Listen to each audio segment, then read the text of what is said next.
Allah'a hamdolsun yıllardır özlemini çektiğimiz Mevlid-i Nebi etkinliğine geldik. Şırnak'tan Diyarbakır'a, Ahmet'e geldik. Bu coşkuyu, bu topluluğu gördük. Sevinçle doluyuz. En güzel örnek, en güzel rehber, en güzel önderimiz olan Efendimizin sevgimizi haykırarak dile getiriyoruz. Bu mutluluk ifade edilemiyor hiçbir kelimeyle. Ancak yaşanır bu mutluluk. Bu kalabalığa ortamsı yetmiyor. O yüzden Allah'a hamdolsun bizi bu sevgiyle tekrar buluşturdu. Tekrar bir araya getirdi. Bu ümmet bilinciyle bizi buraya getirdi. Elhamdülillah.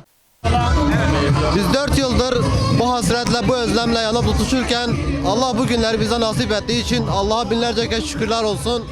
Buraya gelen herkesten Allah razı olsun. Allah dergah izzetinde kabul etsin inşallah. Allah bu etkinliğimizi ümmetin birliğine vesile kılsın inşallah. Allah razı olsun. Siirt'ten geliyorum. İsmim Faruk Erdemci.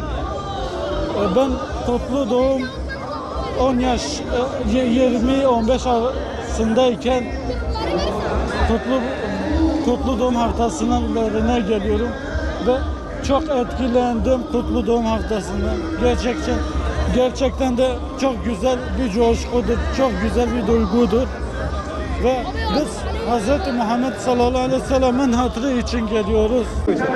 Abi benim soyisim Ali Hamza Akin. Kayapınar'dan geliyorum. Diyarbakırlıyım. Bu Hz. Peygamberimizin doğum gününü merakla bekliyorduk. Büyük bir müjdeyle beklediğimiz için bu anı çok seviyoruz. Başka çok güzel bir duygudayım abi. Bu duygu inanılmaz bir duygudur abi. Yani bu anı çok bekliyordum. Mardin Midyat'tan geliyoruz, Söğütlü beldesinden. Bütün peygamber sevdalı arkadaşlarımız hepsini beraber toplayıp buraya geldik. Daha önce defalarca buraya katılmıştık. Tekrar buraya gelmeyi nasip eden Allah-u Teala'ya şükürler olsun. Bütün Müslüman kardeşlerimizi inşallah her sene yapılacak bu kutlu doğum etkinliğine bekliyoruz, davet ediyoruz. Burada yeryüzünün bütün müstekbirlerine bir mesajımız var. Yeryüzünün bütün müstekbirleri hepsi bir arada toplansınlar. Gözlerini şu an buradaki peygamber sevdalıların meydanına çevirsinler. Kur'an'ın insanlara vermiş olduğu mesajı da iyi dinlesinler ve şu mesaja da kulak versinler. Yeryüzünün bütün müstekbirleri, bütün gücünüzü, toplarınızı, silahlarınızı toplayınız. Allah'ın izniyle Hazreti Muhammed Aleyhisselatü Vesselam'ın ordusu arkamızda hazırlanmış geliyor. Bütün güçlerinizi toplayınız. Hazreti Muhammed Aleyhisselatü Vesselam'ın ordusu ayaklanmış yola çıkmış geliyor. Ne yaparsanız yapın Kur'an'ın nurunu, Hazreti Muhammed Aleyhisselatü Vesselam'ın davasını söndüremeyeceksiniz. Bizler peygambere hakkıyla iman etmiş insanlar olarak Hazreti Muhammed Aleyhisselatü Vesselam'a indirilmiş olan bu Kur'an'ın hükümlerini mutlaka yeryüzünün en ücra köşesine kadar götürecek, Allah'ın izniyle orada hakim kılacağız. İnşallah. Yeryüzünün bütün müstekbirleri, Amerika'sı, Rusya'sı, Avrupa'sı, NATO'su, Birleşmiş Milletleri, İsrail'i hepiniz yok olacaksınız. Ya Hazreti Muhammed Aleyhisselatü Vesselam'ın önünde toplanıp onun ayaklarının önüne kapanacak, diz çekeceksiniz ya da yenilecek cehennemin dibini boylayacaksınız. Bütün müstekbirler duysun bunu. Tekbir! Allahu Ekber! Tekbir! Allahu Ekber! Tekbir! Allahu Ekber! Fehmi Kaplan, 37 senelik öğretmenim. Hala öğretmenliğe de devam ediyorum. Ayrıca bir öğretmen olduğuma da inanıyorum. Bütün öğrencilerimi de Peygamber Aleyhisselatü Vesselam'ın sünneti, emirleri doğrultusunda da yaşatmaya da, terbiye etmeye de gayret ediyorum. Zamanında bunun cefasını da çektik.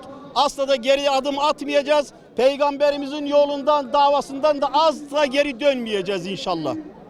Ben Mehmet Hak'tan Kaşmadı, Urfa'dan geliyoruz. Ailece buraya geldik. İşte burada bir kutlu doğum etkinliği yapılıyor her yıl. Bu pandemiden dolayı bence 3-4 yıldır yapılmıyordu. Tekrardan yapıldı. Bu sevinçten Urfa'dan çıktık. Ailecek hepimiz buraya geldik. Yapanlardan Allah razı olsun. Teşekkür ediyoruz yapanlardan. Özellikle Peygamber Sevdaları platformuna teşekkür ediyoruz. Adana'dan geliyorum. Öncelikle Esselamu Aleyküm ve Rahmetullahi ve Berekatuhu. Allah'ın rahmeti ve bereketi tüm müminleri, tüm Müslüman kardeşlerimiz üzerine olsun. Adana'dan ilk defa geliyoruz buraya. Bizi burada kavuşturan, tüm emeği geçen tüm herkese teşekkür ediyorum. Gerçekten atmosfer süper. Allah herkesten razı olsun. Bu vesileyle Aytaç Baran'ı, Yasin Börü'yü tanıma fırsatı bulduk. Bizlere bu fırsatı sunan herkese çok teşekkür ediyorum. Allah herkesten razı olsun inşallah. Selamun Aleyküm ve Rahmetullah. Mersin Tavus'tan geldim. İlk defa geliyorum. Böyle bir coşku görmedim. Yani Allah'tan gelenin hepsine razı olsun. Yani Peygamber Seyyidallah yaptığı bu olaylardan dolayı çok mutlu oluyoruz. İnşallah devamını bekliyoruz. Yani inşallah yani çok güzeldi, geldi yani beğendim. Daha ilk defa geliyorum. Yani ben böyle bir yoğunluk görmedim. Böyle bir coşku görmedim. Yani büyük coşku. Yani Allah gelen herkese razı olsun. Teşekkür ederim.